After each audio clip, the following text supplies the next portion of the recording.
Mississippi Kingdom, Part 8, Creek, Muskoke. So now we're getting somewhere. I'll be having fun with these, moving around, so let's see where this one takes us. Alright, guys, I hope you enjoy this one on the Muskoke Creek Confederacy, pre-colonial and up. So after I redid Mississippi Kingdom Part 1, one thing I wanted to quickly point out is the Mobilian languages. Remember, all the way at Bobuncha, or Louisiana, these languages were being spoken all the way over there, as well as other languages. So to look at the map on the left, we already got a good start at the broad strokes. The Natchez, the Choctaw, the Cherokee, Chickasaw, even the Natchez language shares similarities and was mutually intelligible with all these other Mobilian languages. Now to the north of that, you got the Siouan speakers and the Algonquin speakers. Up until you get to these geographical areas, these Southeastern Indians could pretty much all understand each other. Now, a lot of the real people of the Americas will claim this language because it was used across thousands of people, tribes, and American chiefdoms. You got Choctaw Nampa, the Chickasaw trade language, Muskogee, Miccosukee, Alabama, Appalachia. Now, the reason I started with the language is because for me, that's an easy way to at least have some idea of the cultural connections. Then, if we chose to, we can work backward or forward to see where the tribes and chiefdoms came together or they separated. Now, please understand, the information that can be proven will always stand by itself, and the interpretation of these facts suggests that. Interpretations, speculation. I try to work clean, not to put too much speculation in, so it's up to you, the listener or the reader, to decide your level of curiosity in the fact that these nations, all except the Cherokee, speak Muskegon languages. Today, however, is the day of the Muskegon Confederation, those that the English called the Creek. Just to slide this in here for a solid 5 seconds, here's a chart of the Muskogean numbers across the languages. One thing to point out off top is a Hitchiti influence with the Creek, Seminole, and Miccosukee. The Hitchiti speakers were originally over there by the Chattahoochee River in Apalachicola territory. Now you see how starting with the language brought us immediately to a question. Who were these Hitchiti? Where were they, and how did they end up in the Creek Confederation? The Muskogee. If you start in the Gulf of Mexico, you should be able to see the mouth of the Mississippi.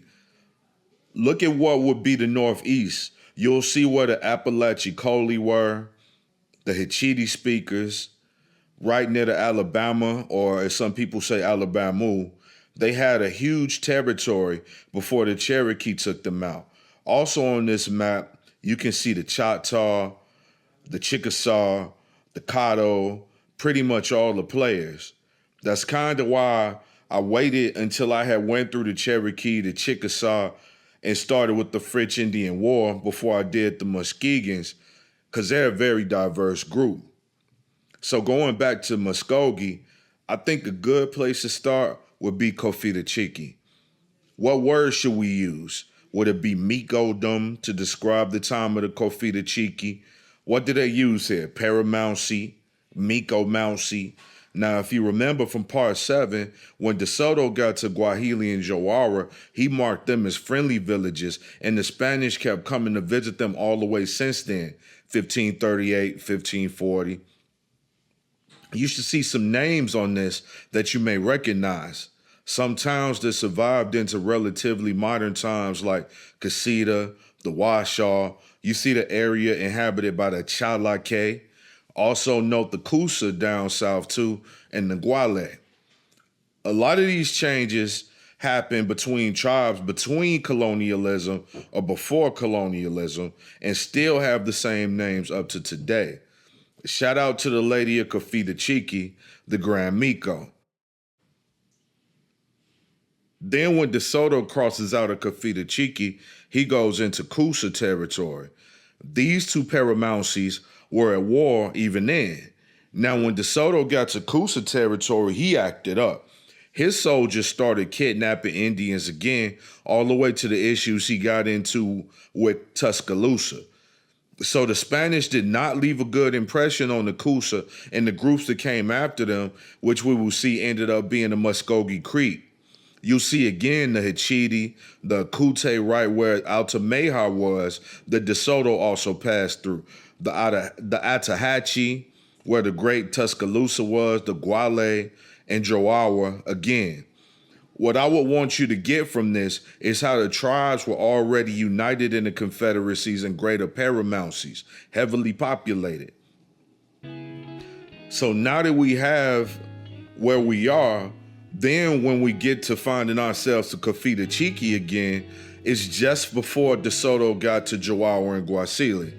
Kafita Chiki or modern day Silver Bluff, Georgia. Here's a table that should help you ground yourself in the modern maps too, with where these places in Georgia are.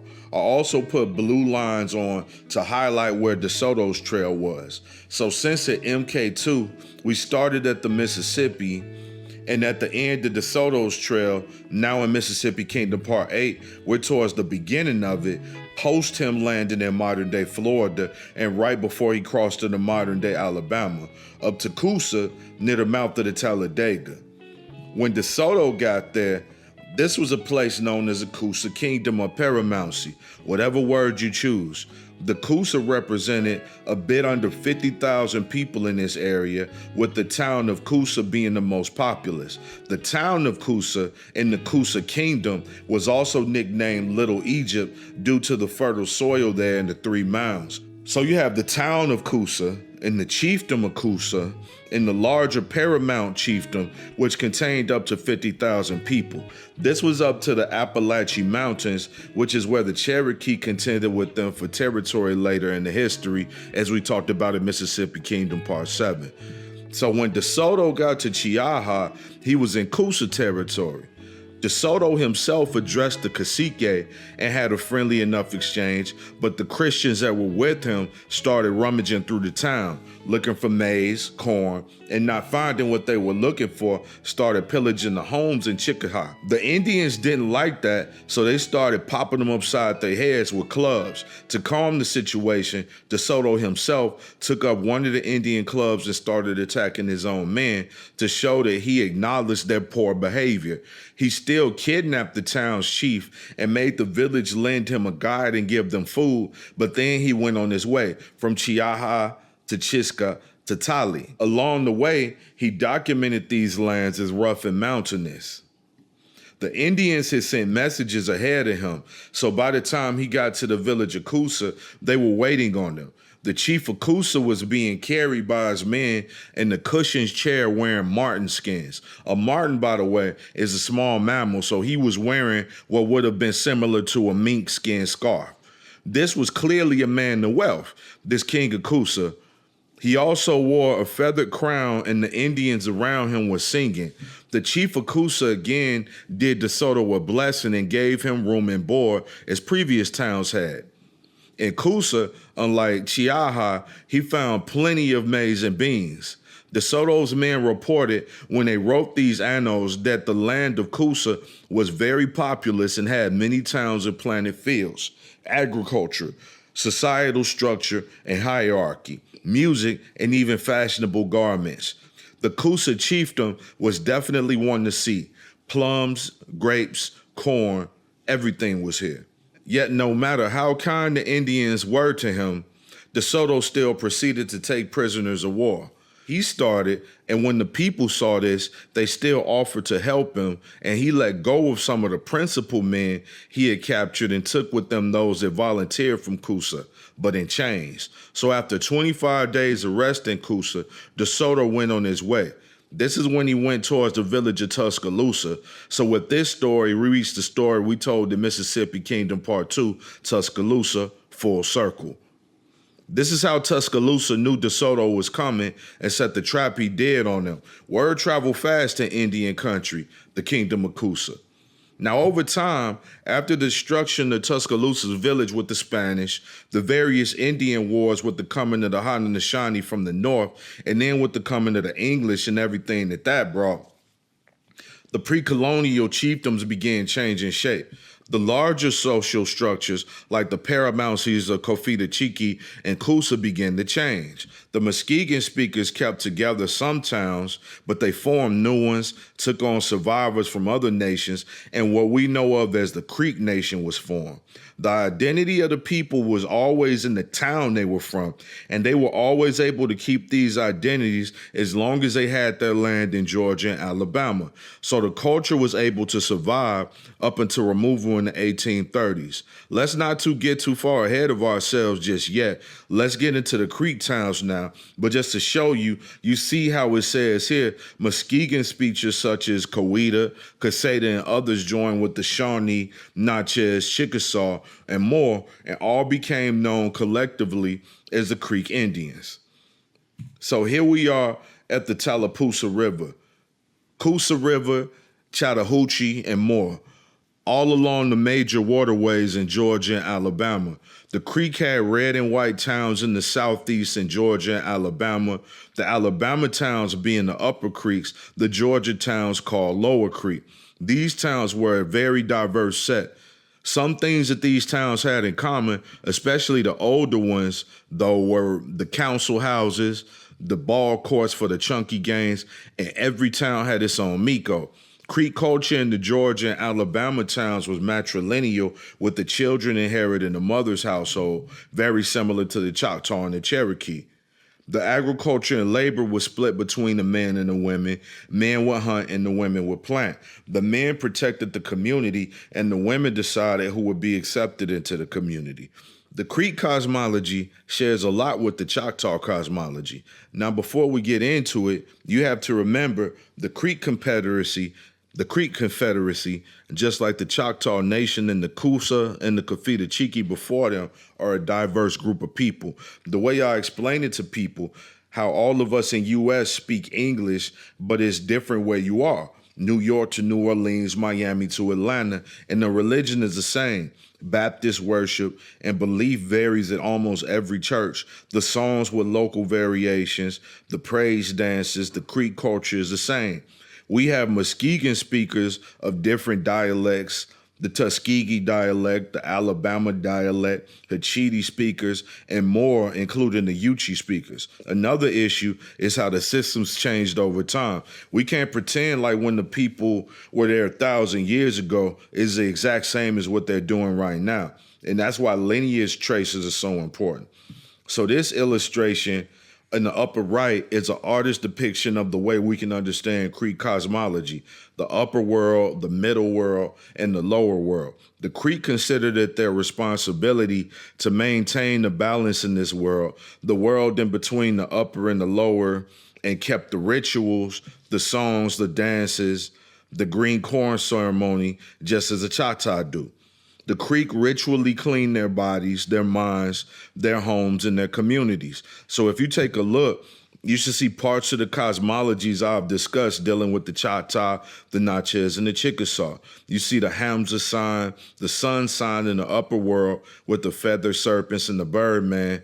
You even see the world tree and the four-mother sign, thunderbirds, it's all there. The earth, the middle world, the spirits roll growing around it, all of it. See, the funny thing about cultural belief systems is not what you have when you have it, it's what you have when you don't have it anymore. When you look up and you no longer have your strength. When you want to talk to grandfather and he's gone. See, we have to take care of this knowledge. The life ruler, or God as we would say, gave us everything we needed, but we set it aside. We no longer wear our own clothes. We don't know what the ancestors taught. Now, one of the Yuchi brothers said that, but it's not too late. That's all I want to show the people. So thank you if you're here with me. So one of the first things we have to level with here is something that may be familiar, the migrations. I'm understanding that not a lot of you will have seen the previous Mississippi Kingdom videos, but just to refresh, the Siouans like the Catawba, the Osage, the Quapaw, the Omaha have an east to west migrations. The Cherokee had a north to south migration.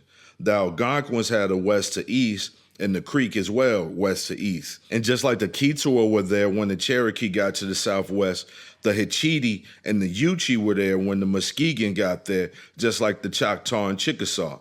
And even saying that, if you go back to my Chata video, previous to this one, because it's the second one in the works, the Choctaw and the Chickasaw have been there provably since the Pleistocene era. The megafauna die off at least 10,000 years ago. Go check out my other videos, Choctaw, Cherokee, and Quapaw. So when you consider these migrations, you have to consider that there are perspectives to this. The Yuchi say the Muskegon speakers got the green corn ceremony from them. Now, I have Mississippian roots, so I definitely have an opinion on this. But to keep the perspective clean, I'll just say the Muskegon speakers honor an independent genesis of the corn ceremony, a spiritual one. Then you have the emergence of a Creek identity. Of these chiefdoms, from Kofita Chiki to Coosa, and all these other places adopting a larger identity, the Muskegon identity, the Creek. The problem with that is, in the Creek, there are separate identities. Now, that would be a 10-hour video. I ain't doing all that on YouTube, but I definitely give y'all some work over here. Now, the easiest way to start would be the Alabama flood story. See, there was a time when the world was almost lost to waters. A frog, or some version of this story, a lizard, predicted it. Now, an angry old man caught it and didn't like what he said, so he picked him up and tossed him in the fire. Another frog said, hey, and got that frog out of the fire and helped heal him. You know how people really don't like the darkness of some prophecies. Now, when the first frog had healed up, he told them the land will almost disappear under the waters. They proceeded to make a raft with grass underneath so the beavers wouldn't cut holes in the bottom coming aboard. Now, the people made fun of the people that made the raft, but when the flood came, they hopped on board the raft. Everybody didn't get aboard the raft, but the people that drowned, we can't tell that story, can we? The animals got on, the flying things got on, and every creature. Now, the interesting thing about the American flood myths is there's stories from on the raft and stories directly after. Stories of wanting to cross the water and not knowing how, of learning the ways of water, people going into the water and becoming those that dwell in the water. But today won't be a story of myths. Today, let's get into the culture and history of the Muskogee Creek. So the first thing that's always mentioned when this period directly post to Soto is mentioned is the effect infectious diseases played on indigenous people on this eastern seaboard. Now, I always felt that was overstated, and the reality of the Indian Wars and the prisoners taken from their land was vastly understated. Regardless of the cause, headed into the 1700s, the original Paramountcies and chiefdoms had changed shape, and the Muskogee Creek Confederacy was born as an alliance of the survivors of the Spanish and the other early expeditions into the Americas. The Muskogee towns, called Tawas, throughout present-day Tennessee, Georgia, Alabama, and Florida were mostly autonomous with their own chiefs or Mikos inside those towns. They had clans, and in the clans, your basic nuclear families. Inside these clans, you also have the basic structure of lesser chiefs, clan governments, mothers, and everything in each town or set of towns. Just to show you real quick, here's some of the Muskogee clans. As you see, remember how many there are among the Chickasaw and other chiefdoms. The Creek had more and were able to keep their history even of these extinct clans that you might see on here. Now, for the towns, this list isn't anywhere near exhaustive, especially considering the period after the 1750s with the French Indian War, the American Revolution, and then the War of 1812. But this is where we will put the list of the towns in the late 1600s pre-Yamasee War. This would also give you insight into how many tens of thousands of Muskogean speakers that were in this area, inhabiting the fertile lands next to the waterways that are now off limits. You see the Natchez on here, the Alabama, the Shawnee, the Choctaw, Chickasaw, Coshada, Chiaha, Okmulgee, Yamasee, and many others. Also, these towns were split into red and white towns, peace towns, and war towns. The Upper Creek towns along the Coosa and Tallapoosa rivers in Alabama, many upper towns were close to Fort Toulouse and supported the French. The lower creeks along the Flint and Chattahoochee rivers in Georgia, many lower towns were close to Florida and attempted to be friendly with the Spanish. Ocmulgee Mounds, the flat tops in the center of Macon, Georgia, are where the Muskoke say they came to rest after their long trek from the west, from the lands that would occasionally open up and take the people. This myth is understood to describe the Muskoke coming from a land that was plagued with earthquakes at that time. Now, the Macon Plateau shows signs of being inhabited much longer, to the tune of 17,000 years. The most recent town, however, dated between 900 and 1200 AD, has 4 mounds and was 173 acres. This site was occupied all the way into the modern era. Ocmulgee Mounds have been verified to have been occupied for at least 12,000 years by the Clovis points found there. This is also notable due to the fact that we are in the southeast, not the northwest, showing these types of numbers again. The Ocmulgee Mound site is considered sacred to all the creek to this day, and the main mound is visible from all around as it rises above the tree line. Another thing to point out about the Ocmulgee is it's not just one town. There are at least 48 towns here, and also the Ocmulgee spoke primarily Hitchiti. I guess it's too early in the presentation to say, well, maybe not. Just like with the Anikitawa among the Cherokee, who have the Kitawa language as a predecessor to the Salagi language, the same is true here with the Hitchiti speakers. The older residents of these Muskegon towns spoke various dialects of Hitchiti, not Muskogee. You'll also find Hitchiti speakers in Florida and Georgia among the Seminole. For now, though, moving forward, you have the famous Etowah Mounds, the site that has been contended for between the Cherokee and the Creek since, I want to say, the Beaver Wars, when the Erie got pushed down south.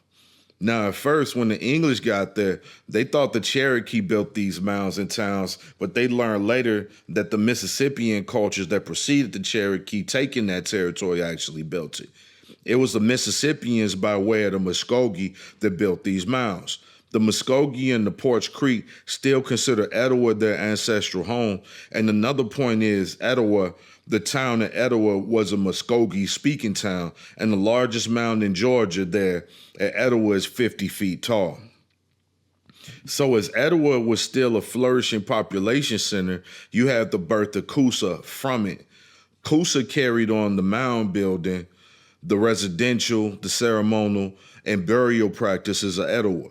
Like Coosa, Etowah had a central mound, a chunky court, a meeting house, all of these Mississippian hallmarks we talked about before. The style of the mounds they built in Coosa were more pyramidal, though.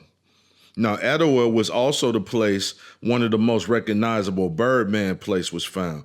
This is a good place to bring up what's called the Hopewell culture. It's called the culture, but it's actually a population area that has been proven to have been trading back and forth. So this statue of Birdman, believed to have been made at Cahokia and brought to Etowah, is an example of how these objects have been traded back and forth. This is a way to show these cultures had contact over large periods of time and geography, at least long enough to share a belief system, even the ceremonial use of tobacco and religious ceremony, and then peacekeeping and bond forging. So getting back to the towns, you see another picture of what Etowah would have looked like. After Etowah and Coosa, we get to Ulibahali and Coosawati, the new Coosa. Now, this is post DeSoto at this point. These are the groups recoalescing after dealing with the first run-through of DeSoto. You see here how the Spanish are already buying women in Etowah, and by the time you get to Ulibahali, these new towns are fortified and built for defense. So after Kafitachiki falls, after the first Coosa falls, a new Coosa rises, a new Etowah rises, Ulibahali rises, and Abeka rises. Abeka becomes prominent after the fall of the original Coosa kingdom.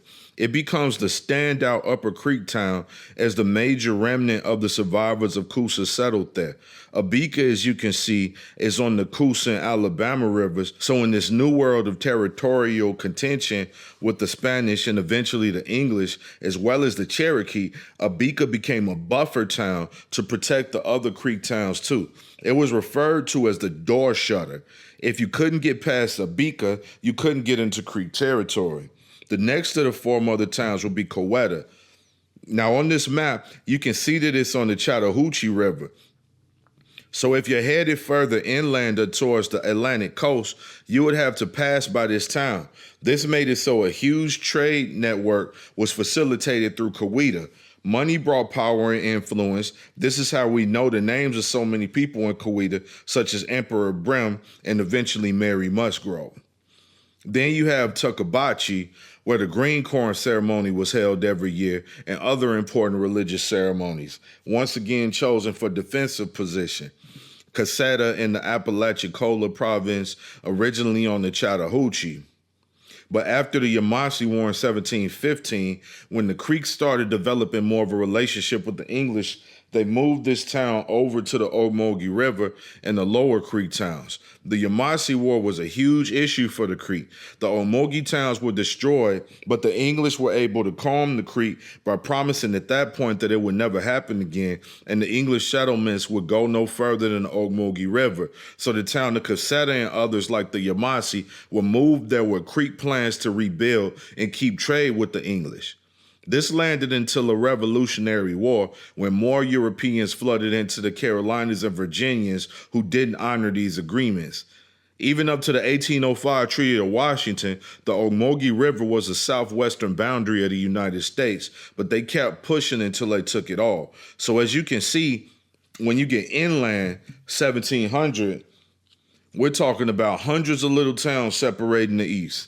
The various Creek towns and tribes controlled most of this, especially post-Anglo-Powhatan War, 1610 to 1646, which destroyed the Powhatan Paramountcy for the most part, except for the factions like the Pamunkey, who ended up allying for the most part with the English and the Sioux and Catawba, who by 1717 were also allied with the English. But in 1717, you still see Chiaha up there and Chalua up at the top. The Creek main towns drawing the line east to west, with the Appalachia and Apalachicola still strong in the east in opposition.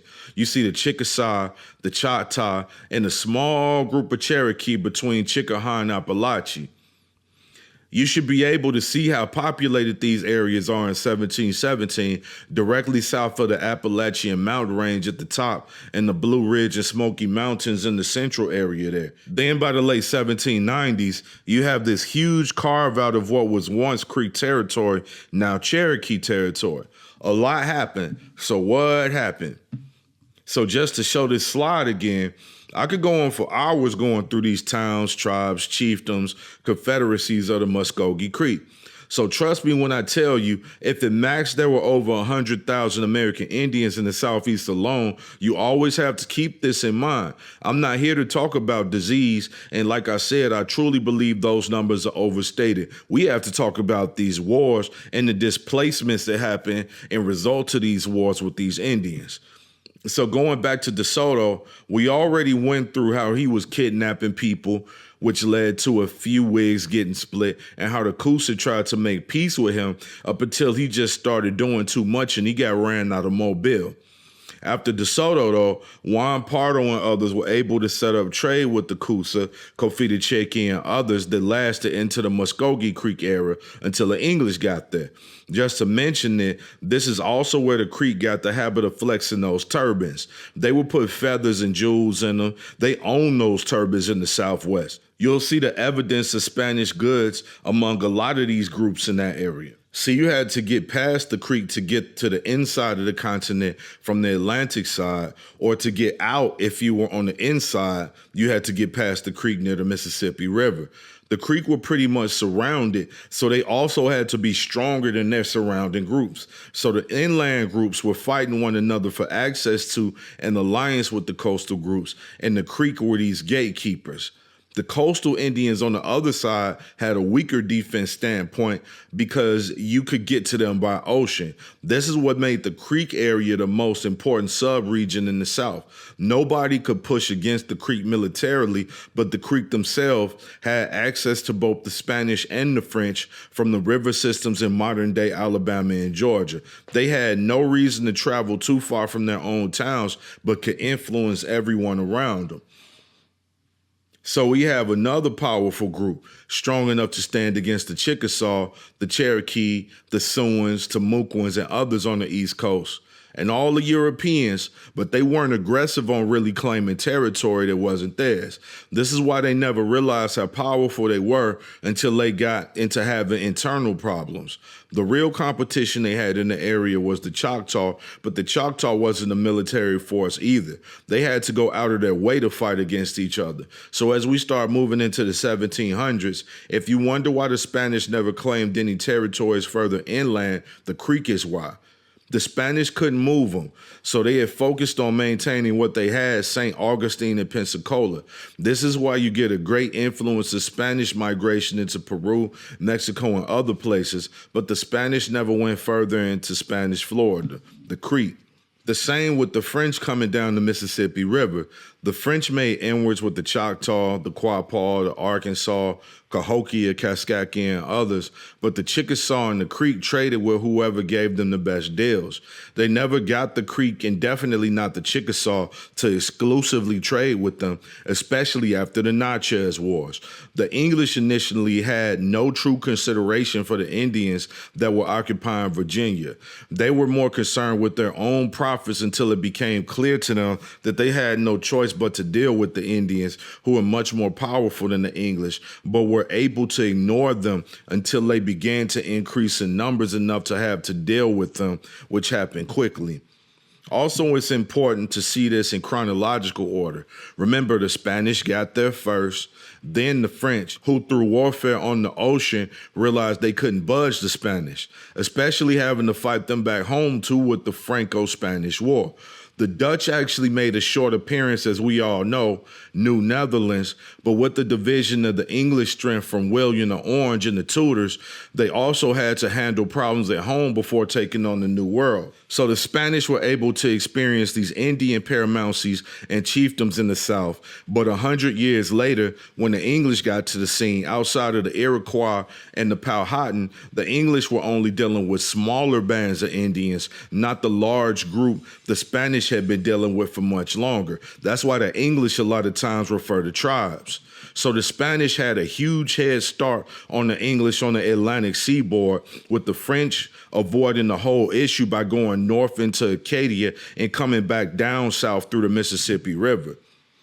This is why when you read resources from the 13 colonies, they tell you about these wild and free Indian tribes. But when you read the French and Spanish references, you hear about these huge chiefdoms, Paramountcies, and confederacies. The social structure of the American Indian society was already changing. The English were late and very inconsiderate of what was happening before they got there. This is also why I wanted to at least get out of my French-Indian War, Part 1, before I even got to the Creek. So you could see how the French were better at using Indian allies to fight, where the English were losing until they got help from the Cherokee and the Catawba. Flat out, Virginia and the Carolinas weren't important until the French started dealing poorly in the Natchez Wars, and the Spanish never invested heavily in Florida versus Mexico and Peru. The Southeastern Indians had their own political issues they had to work through. Everything in the Southeast was interconnected, and by the time the English got here, there were over 100 years of Spanish history and French history coming in going on. So I guess a good place to start after the Spanish, 1540, would be Henry Woodward. Now we're gonna have to introduce this guy, so bear with me. 1540s, born in Barbados like those Goose Creek men and others I spoke about in Mississippi Kingdom Part 7, Henry Woodward is considered the first settler of South Carolina, or the first Anglo settler. He is believed to have been either Irish or Scottish, and at the age of 20, joined with Captain Robert Sanford on his mission to explore the Carolina coast. Now, since Barbados keeps coming out, how about we take a moment to get into it, right? Here's a map of the island of Barbados from 1657, showing the newly seaworthy English and what they had already done there by then. Fresh out of feudalism and knowing no other way of life, they immediately started plantations everywhere they went, including Barbados. The Portuguese actually discovered the island, but never set up permanently there due to its lack of resources. The English set up there and started sugar and tobacco plantations, though. You see on the upper left, native Barbadians being captured from horseback, Arawaks, Kalingos, and others. The English looking for routes east, but being cut off from the Mediterranean by the Moors, went west instead of east seeking riches. The Spanish had funded their seafaring by using the wealth they had stolen from the takeover of Granada, 1492. The English just became pirates and stole from others on the sea. Once again, the English were late to sea, so as Spain had Santiago, or Jamaica, Hispaniola, or the Dominican Republic, Cuba and their other islands, France had Dominica, St. Lucia, Guadeloupe, etc., and the English had to go places that weren't already claimed. This is also what made the Anglo-Moroccan alliance so important for the English. The Moors were at war actively at this time with the Holy Roman Empire, the Spanish Empire, France, and all the other Christian strongholds. The English were freshly free of Spanish and Christian influence by way of the Catholic Church, and this worked out well for England. The Moors and the English operated as open pirates on the Atlantic, which allowed the English to get back and forth across the waters without as many islands to relay off of and rest on. So as the English settled into the islands, this is also when they started using European slavery or indentured servitude to build plantations and grow tobacco and cotton to export. Y'all remember they called these white people over there redlegs, which led to the Redleg Society. Then with the introduction of Brazilian sugarcane into the islands, these redlegs and others on the island of Barbados got rich enough to buy their own freedom and ended up in South Carolina, all through the islands in the Americas. See, one thing to point out is people look like their ancestors. So you can actually tell who is who by looking at the numbers the way they are today, unless you can find a mass migration or genocide from a place. So when you people are denying white slavery, just look up the redlegs. Anglo-Irish slaves sold into Barbados at 10 to 35 pounds a head. Eventually, some got rich and found their way over to the colonies, though. Now, moving on, after this, when these Europeans and newly free islanders get to the Atlantic seaboard, this is also the time of the English Civil War. Royalists and parliamentarians trying to get along in newly settled lands. Now, they were actually doing okay finding their new colonial identity until the Stuart King Charles I was beheaded in 1649. This brought Parliament to power, which threatened the freedom of the settlers abroad with new laws and taxes. This is when it gets interesting. 11 years later, after years of Parliament sucking resources out of the islands and royalists were looking for a reward for their supporting the Stuarts. Now, Charles II didn't really have anything to offer him, but he did have titles and claims he could give out to places he had never been and riches he had never seen. So Charles II gave 13 Barbadians royal titles for their loyalty and a permanent tax on every plantation on the island of Barbados, which reverted all the lands back to the throne that the plantation owners couldn't afford the taxes on. Now, in the Carolinas, King Charles II gave his supporters a land grant that he named Carolina, after himself. Now, upon hearing of the land grant that became the Carolinas, a group of Barbadians got together and formed a company called the Corporation of Barbados Adventurers. They got with a man by the name of Captain William Hilton, who was already a well-traveled adventurer and headed out for Carolinian or Charles River, known modern day as the Cape Fear River. The Spanish actually called this the River Jordan, by the way. Now, these explorers were actually successful at surviving in the new territory, but their requests for land to purchase were denied by the Lord's proprietors. The group that was actually allowed to purchase the tract of land that became the Carolinas were a group of Barbadian politicians, legislators. King Charles II, in the cash grab to fund his throne of England, sold Carolina land titles to 13 more Barbadian supporters along the Charles River. The first attempt after the Corporation of Barbados was Sir John Yeoman, who was given 6,000 acres in the lower Cape Fear region and the authority to include other Barbadians with him, who would receive 500 acres for every 1,000 pounds of sugar and 150 acres to every man who went out with the Yemen on his first run to the Cape Fear settlement, Charleston. October 1665, Yemen heads out with 3 ships, plenty of supplies, and by November, as they entered the Cape Fear area, they wrecked and lost all their supplies and artillery. This left Yemen to head back to Barbados and try again with 3 more ships outfitted with Irishmen, who sank one, the Albemarle in Barbados, and it was replaced by a ship called the Three Brothers. 1 in Abaco, and finally 2 landed in Bermuda. Finally, in 1670, they made it to Albemarle Point on the West Bank and founded Charleston in honor of Charles II. Now, around that time, while the first plans were being brought together for the first trip to the Carolina colony, a boy by the name of Robert Sanford was gaining notoriety working under the richest sugar barons in Barbados, Sir James Drax.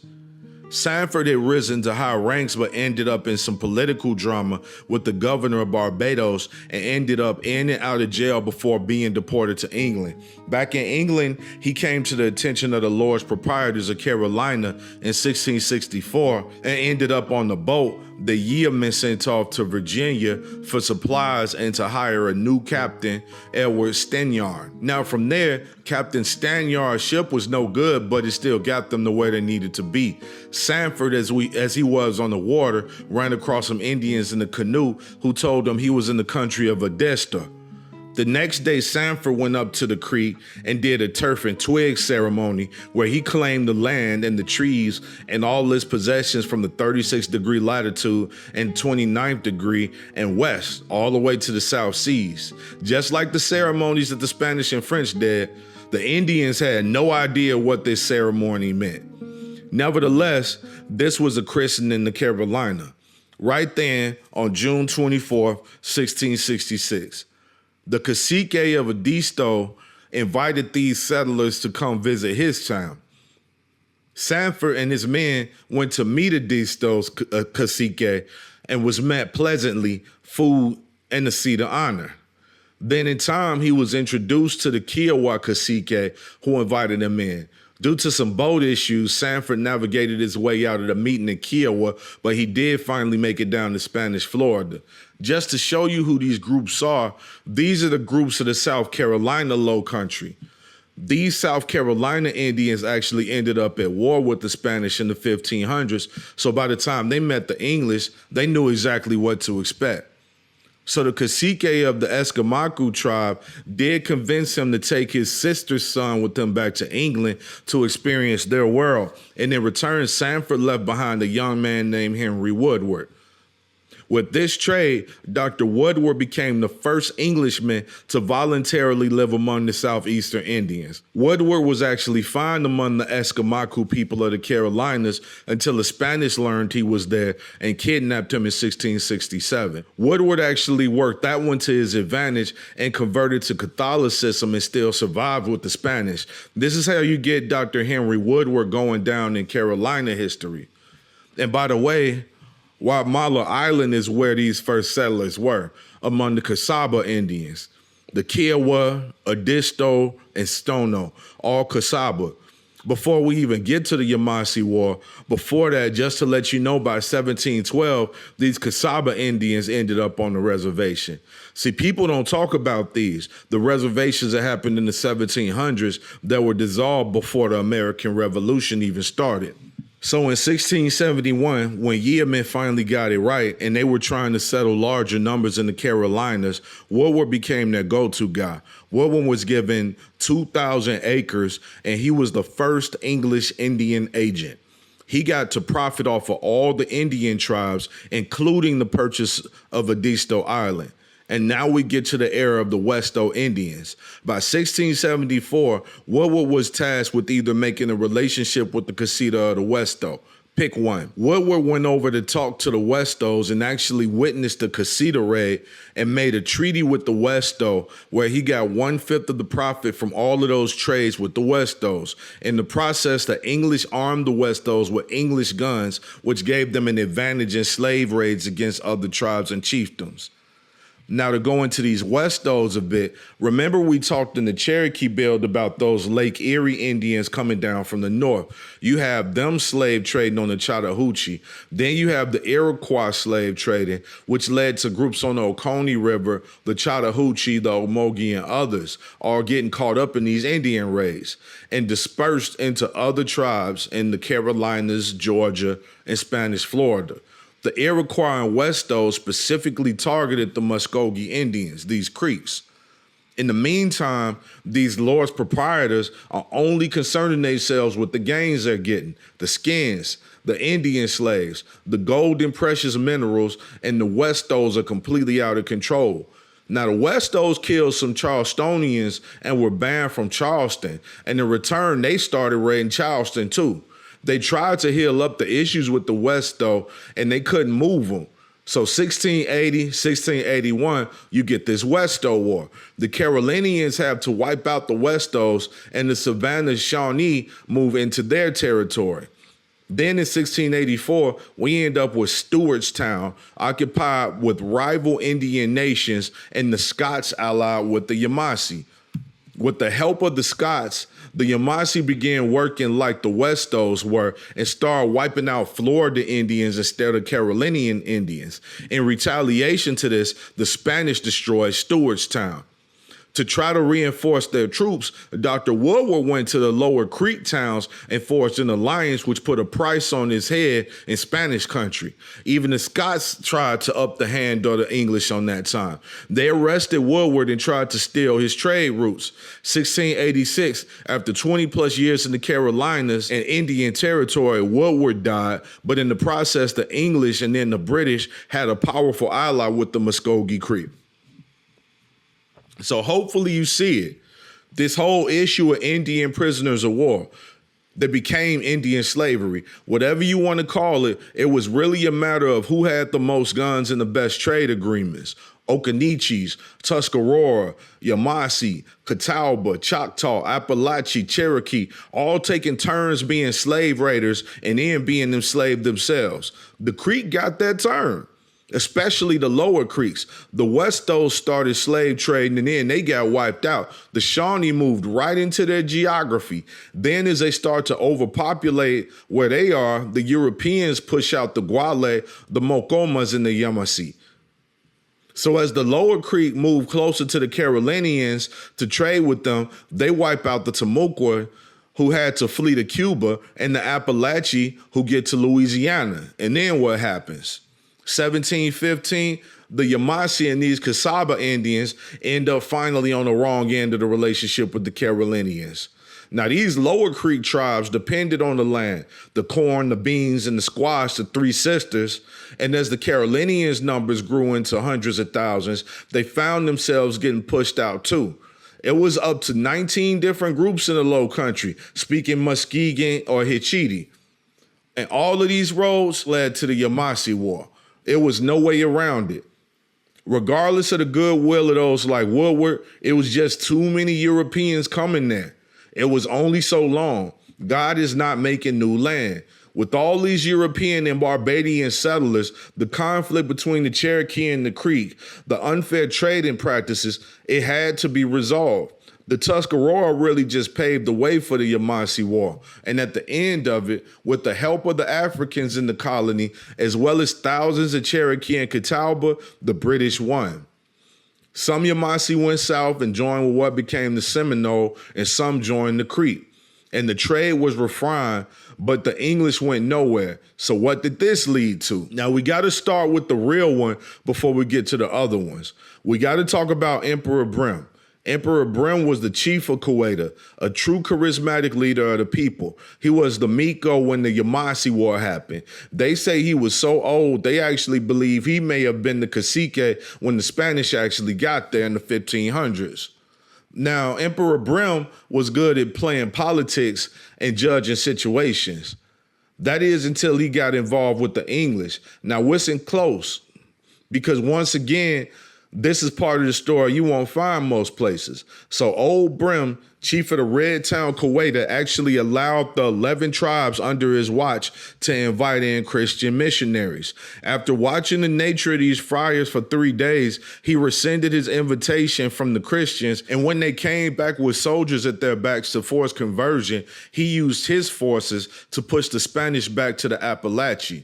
Now, when old Brim meets Dr. Woodward, Brim saw ingenuity in him and chose to side at that point with the English, but not to the exclusion of the French or Spanish. This came back to bite him because the Spanish, upon hearing this, came in with hundreds of Appalachians and burned down Kuwaita and this sister white town, Casita. The English and some Indians got away, but this is what made the Creek abandon those lower towns, Kuwaita and Casita, and this was also around the time Woodward got sick and died. Now, once again, the Upper Creek towns were the original homes of some of these Indians, so they weren't too sad about leaving them, but this again required a change of the politics.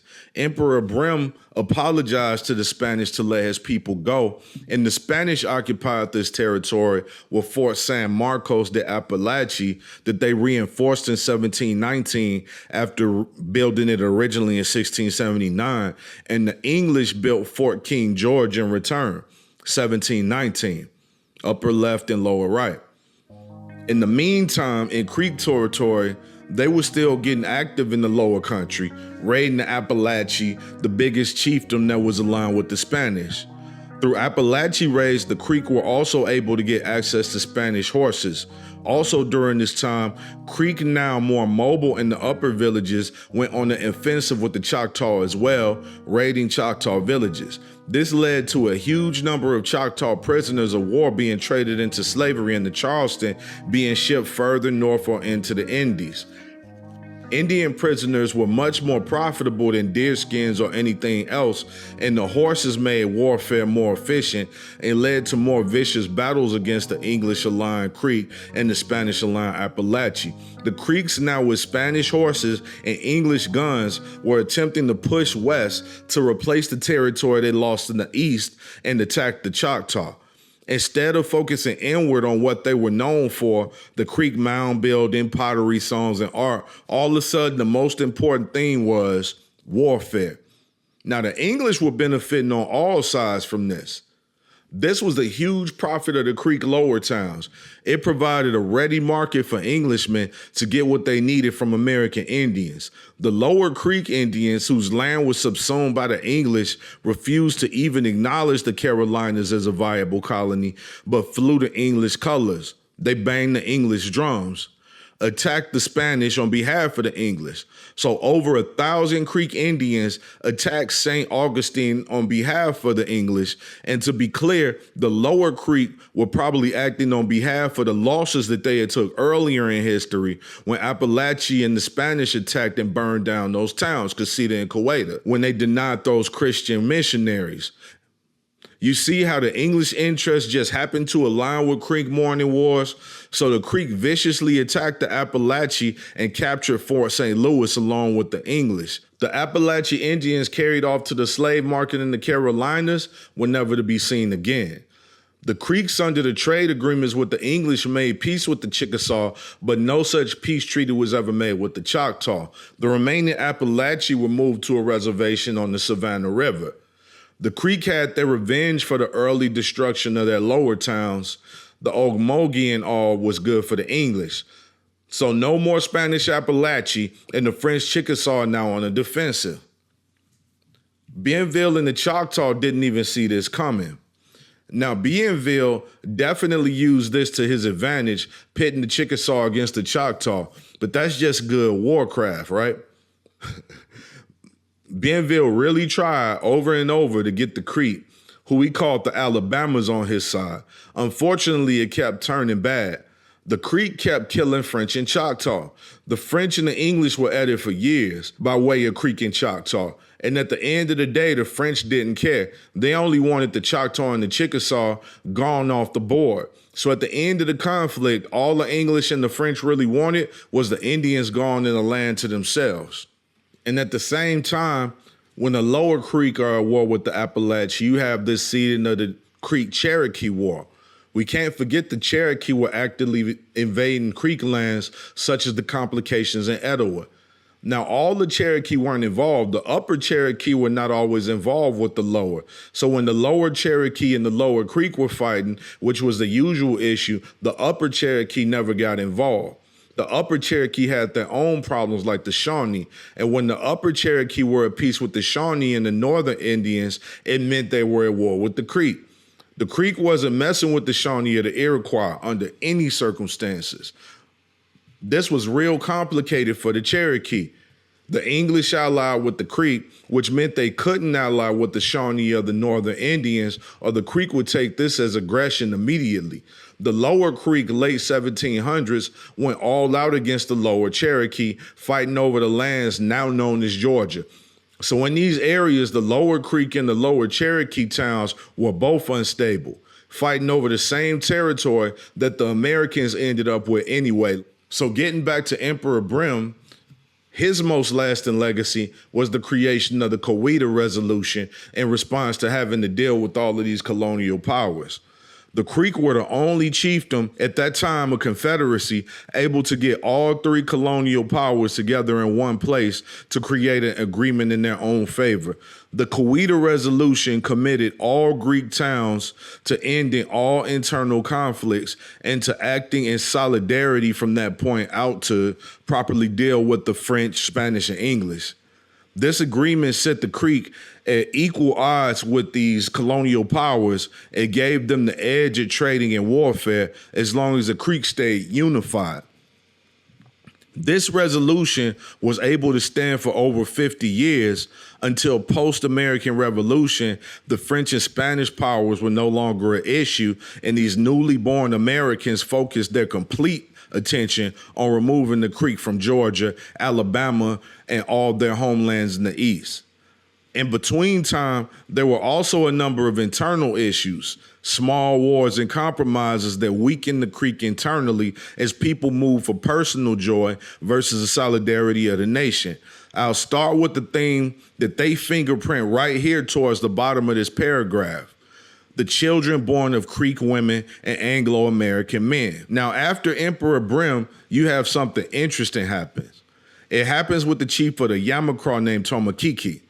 Tomakiki was alive during the Coweta Resolution, but apparently he didn't agree with it.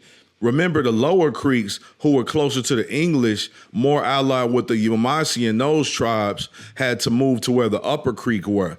This strengthened the Upper Creek into a strong confederacy, but some Lower Creek were not happy there. Tomakiki united these Creek and moved back south to South Carolina with around 200 Creek and Yamasee exiled from the Confederacy. This group was known as the Yamacraw. Tomakiki became instrumental in the establishment of the colony of Georgia.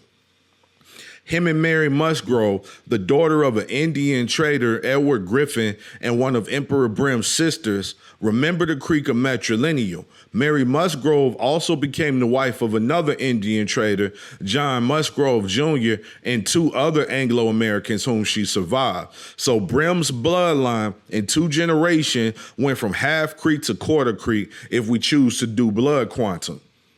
Now, James Oglethorpe, a descendant of one of the most influential families of England, you see how these early lead men from Barbados and England were all from influential families. After fighting the Austro-Turkish War between those Habsburgs and the Ottomans, Oglethorpe was able to convince King George II to give him a charter to settle Protestant Germans and English debtors in the land south of South Carolina, modern-day Georgia. Him and 125 people set out for South Carolina country and set foot in the Americas in January 1733. Oglethorpe had great luck with all the Creeks, but especially the Yamacraw. Oglethorpe sent runners to the Lower Creek who conceded by treaty to give him the land between Altamaha and the Savannah River. And Tomokiki was locally there and present to integrate himself and his Yamacraw directly in with the colonists of Georgia. Remember, the Creek never had a problem with the English. If anything, Woodward ingratiated the English with Emperor Brim. So imagine Mary Musgrove, niece of Emperor Brim and matrilineal queen of the Muskoke by all rights. Mary, who had been raised in all the ways of Christianity, but was able to reintegrate herself with the Yamacraw into her Lower Creek home. This was as close to ideal for both groups as it could get. Oglethorpe wrote that the Creek weren't adulterous or treacherous, didn't steal, had their own system of justice, and stood with honor and eloquence. They spoke in metaphors and similes and were all in all good men and women of quality. So with this, and the king granted charter, a treaty with the Creek, resident Yamacraw Indians, we have the beginning of Georgia. Georgia, a land started with such a combination of people, these English, Germans, and Protestants out of English jails, debtors followed by Jews, German Salzburgers, Austrian Protestants, Scottish Highlanders and all. In the meantime, Oglethorpe gets Tomokiki, his wife and nephew, remember matrilineal value in these nephews, and heads to England. And yes, this is the same trip that brought those Cherokee chiefs to meet the King of England. Now remember, the English were seeking one proclaimed emperor from each tribe. This is the same thing they did with the Cherokee, the Catawba, and all the tribes they allied with. In this case, with the Yamacraw Creek, it became Tomokiki. They brought back from England the tools to integrate their Yamacraw and Creek brothers into the English way of life, missionaries for Christianity and the English throne.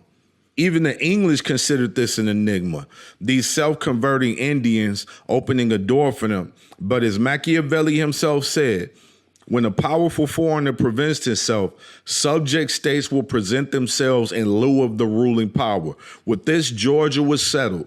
Indian agents were in place in the colonies and tribes. Emperor powers were put in place for English relations with the tribes, and treaties were put in place for trade. So now we're clear up to the 1740s, headed into the French-Indian War. We have a fledgling Georgia, Creek alliance with the English settlers, but still with Cherokee animosity over territory. The Creek Confederacy standing, but still with dissenters like the Yamacraw. The Appalachian Apalachicola allies of the Spanish pushed out or assimilated into the Creek, the Chickasaw and Yuchi with more territory since their dealings with the English. All of these telling their own story. The Tallahassee, the Colamaki, the Bohorans, the Oconee, all in modern-day Georgia, South Carolina. For these mound builders, life went on and still goes on. And then you have Alexander McGillivray, born in the Coshada village of Little Tallahassee to a Scottish trader and half-Creek mother. Alexander was born on the plantation with his father, who was a colonial politician and Indian trader. He learned Latin and Greek, but then returned to Creek territory in 1777 after the Loyalists and the American Revolution took his father's land, and his father returned to Scotland. Alexander was assigned the rank of colonel in the British Army and brokered a British Muskoke Creek deal, but lost his diplomatic power when the British lost the American Revolution. After Chief of the Upper Creek died, he was assigned chiefhood over the powerful Upper Creek in 1782. Now, his moves were interesting. This was chess. Now, in favor of the Creek, he negotiated with the Spanish in the Treaty of Pensacola, earning his mother's people 3 million acres plus a personal salary from the Spanish. But then he used his personal control over the deerskin trade to enrich himself. Now, remember, the Creek towns were autonomous, sovereign. Alexander McGillivray sought to end this and create a political environment where there would really only be one Creek emperor, just like the English always wanted. Alexander, like his father, was a loyalist to the British, just operating in Creek territory. using Creek warriors to push a British authority. The funny thing about him is he didn't want to leave the U.S. He loved capitalism, so enter the Yazoo land fraud. I've been thinking about uploading that 2-year video on that, but I think I'm going to have to do a new one though. So make a long story short, the Indians find themselves in debt with American creditors. Alexander goes to New York with a number of other Creek chiefs, upper and lower, to try to resolve this. Make a long story short, the creditors were already selling Georgia, Alabama, and Mississippi land from underneath them. So Alexander McGillivray goes to New York representing the Creeks, who are trying to keep their land, but he's the first one to sign off and sell their land.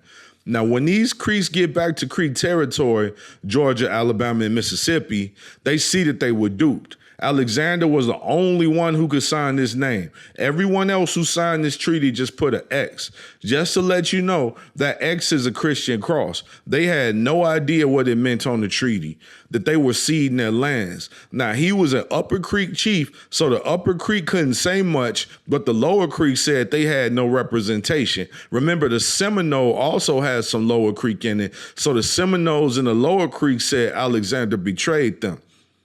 In return, he got a salary from the U.S. for this. So he finagled a salary from the Spanish and the U.S. while becoming and remaining a British loyalist. Dude was a prime capitalist. So for those who need to see it with their own eyes, here's the Treaty of New York. He ceded all the Creek land in Georgia, Lower Creek land, all in his own signature. He gave up the Creek sovereignty by promising that if any Creek broke a white man's law, the Creek would turn them over, and promised the Creek nation civilization or Christianity. Afterward, he left to Florida, where he died at 42 years old of syphilis and rheumatism. Completely sold his people out. And even with more and more Scots and English marrying into Wayne clan and having chiefs like William McIntosh coming into power, McIntosh, born of a Scottish father and a Greek mother, supported civilizing the Creek and removing them from their traditional way of life too. This earned him American allies and Creek enemies. After he fought against the Red Sticks on behalf of the U.S. in the Creek War of 1813, and in 1825 signing the Second Treaty of Indian Springs, ceding all Creek land in Georgia against the wishes of the Creek people in exchange for $200, McIntosh was killed by Upper Creek Chief Manowar and the contingent of 200 Creek warriors. And now we are up to 1813 with the Creek. Sold out in the worst way, financially ruined, but militarily strong. And they were still fighting. Just to let y'all know, I think I'm going to work through the French-Indian War and American Revolution and the Anglo-Cherokee War before I come back to the Mississippi Kingdom series.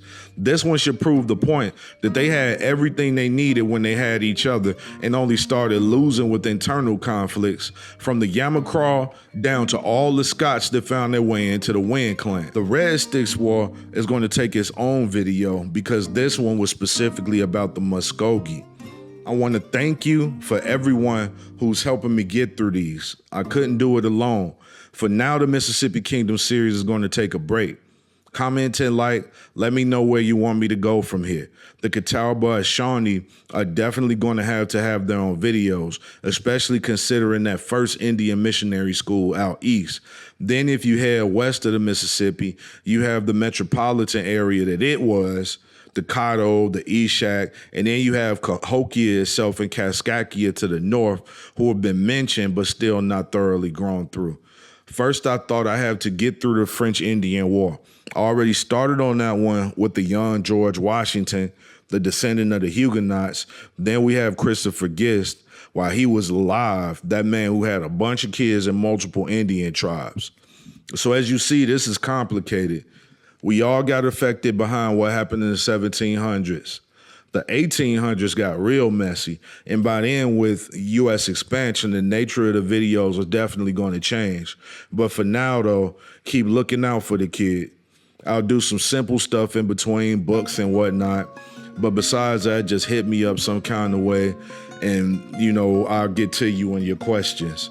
I really started these because literally people had no idea what was happening. They had no idea how we got to the point we were at into the 1960s. So I did it. I figured I would start for the 1700s, and that would be my gift to y'all. Hope you like it, and yeah, happy Father's Day. Gone.